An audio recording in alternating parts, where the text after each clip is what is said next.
જીવન એક અનંત નદી છે જે સતત વહેતી રહે છે. આપણે ઘણીવાર એવું માનીએ છીએ કે આપણું જીવન સ્થિર અને નિશ્ચિત છે, પરંતુ વાસ્તવમાં તે ઋતુઓની જેમ સતત બદલાતું રહે છે.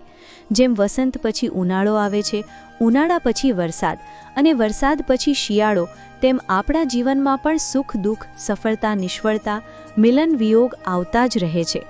આ પરિવર્તનશીલતાને સ્વીકારવું એ જીવનની પ્રથમ અને સૌથી મહત્વપૂર્ણ શિક્ષા છે. મહાભારતના મહાન ગ્રંથ ભગવદ્ ગીતામાં શ્રી કૃષ્ણે અર્જુનને કહ્યું હતું કે જીવન એક યુદ્ધ છે, પરંતુ આ યુદ્ધ બાહ્ય દુશ્મનો સાથે નથી, બલ્કિ આપણા અંતરના અહંકાર, લોભ અને મોહ સાથે છે.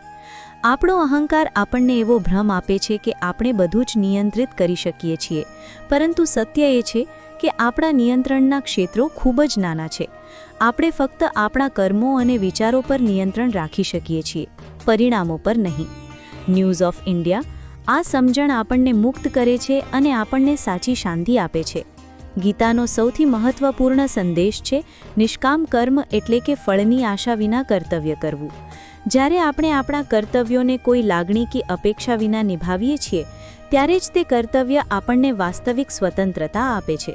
આ એક વિરોધાભાસ લાગે છે, પરંતુ આ જ સત્ય છે. જ્યારે આપણે પરિણામની ચિંતા છોડી દઈએ છીએ, ત્યારે આપણું મન શાંત થાય છે અને આપણે વધુ સારું કામ કરી શકીએ છીએ. મન એક અજીબ વસ્તુ છે.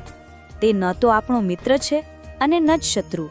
તે એક સાધન છે જેને આપણે આપણા અનુસાર નિયંત્રિત કરી શકીએ છીએ.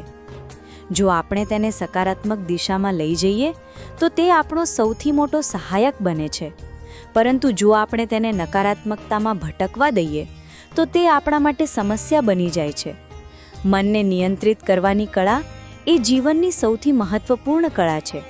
મહાભારતમાં એક સુંદર પ્રસંગ છે જ્યાં દ્રૌપદી 5 પતિઓની પત્ની બનીને પણ તેમના જીવનમાં સંતુલન અને શાંતિ લાવે છે.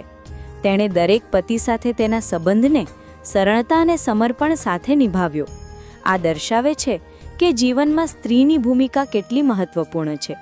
એક પત્ની તેના પતિના જીવનમાં માત્ર સાથીદાર નથી, બલકે તે તેની આધ્યાત્મિક સહાયક પણ છે. તે તેને સાચા રસ્તે ચાલવા માટે પ્રેરણા આપે છે અને તેના જીવનમાં સંતુલન લાવે છે.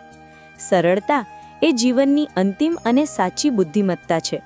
આપણે જેટલા જટિલ બનીએ છીએ તેટલા આપણા દુઃખો વધે છે. સરળતા એટલે અજ્ઞાનતા નહીં, બલકે જીવનના મૂળ તત્વોને સમજીને તેમને સહજ રીતે અપનાવવું. જ્યારે આપણે સરળતા સાથે જીવીએ છીએ, ત્યારે આપણું મન શાંત રહે છે.